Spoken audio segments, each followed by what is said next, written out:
শহর কলকাতায় ফের অগ্নিকাণ্ড, দ্বিতীয় হুগলি ব্রিজ, সেখানে অগ্নিকাণ্ডে ঘটনা ঘটে। বেশ খানিকক্ষণের জন্য যান চলাচল স্তব্ধ হয়ে যায়, যান ঘুরিয়ে দেওয়া হয় অন্যত্র, এমনটাই জানা যাচ্ছে।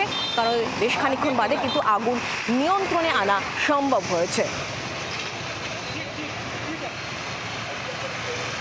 ঠিক কী কারণে আমতা থেকে ধর্মতলাগামী এই বাসে আগুন লেগেছে তা এখনো পর্যন্ত পরিষ্কার নয়। প্রাথমিকভাবে জানা যাচ্ছে ইঞ্জিনের ব্যাটারির শর্ট সার্কিট থেকেই আগুনের সূত্রপাত।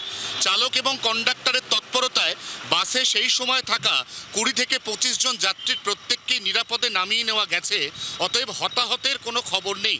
বাসের আগুন এই মুহূর্তে সম্পূর্ণ নিয়ন্ত্রণে এনেছে দমকল। বিদ্যাসাগর সেতু ট্রাফিক গার্ডের পুলিশরা এই মুহূর্তে সেতুতে যান নিয়ন্ত্রণের চেষ্টা করছে, কারণ সেতুর কলকাতায় ঠিক নামার আগের একটা বড় অংশে এই মুহূর্তে চলছে আগুন নেভানো সহ আনুষঙ্গিক কাজ, যার জন্য সেতুর একটা দিকের একটা বড় অংশ সম্পূর্ণ বন্ধ করা আছে। যারা হাওড়া থেকে কলকাতার দিকে বিদ্যাসাগর সেতু হয়ে আসছেন তাদেরকে তীব্র যানজটে একটু একটু করে সর্পিল গতিতে এগিয়ে আসতে হচ্ছে শহর কলকাতার দিকে। 24 ঘন্টার জন্য ক্যামেরায় তরুণের সঙ্গে অয়ন, বিদ্যাসাগর সেতু, কলকাতা।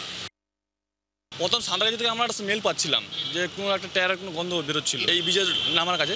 সকালটা যেই জার্নি হলো সঙ্গে সঙ্গে আমি লাস্ট সিটে বসছিলাম, আমি পিছন থেকে সামনে থেকে এগিয়ে গেলাম, দেখলাম এগিয়ে আগুন কন্টিনিউ, মানে আগুন বাইরে জল ছিটকি চলে গেল এবং পিছন থেকে কন্টিনিউ ধোঁয়া বেরোতে শুরু করলো। যে ধোঁয়া সবাই আতঙ্কে আগুন করে নিচে দৌড়াতে শুরু করলাম।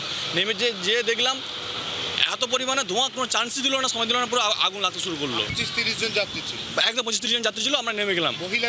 মহিলা, হ্যাঁ, সব অনেকে পিজি ডাক্তার দেখাতে এসেছিল, ওনারাও ছিল।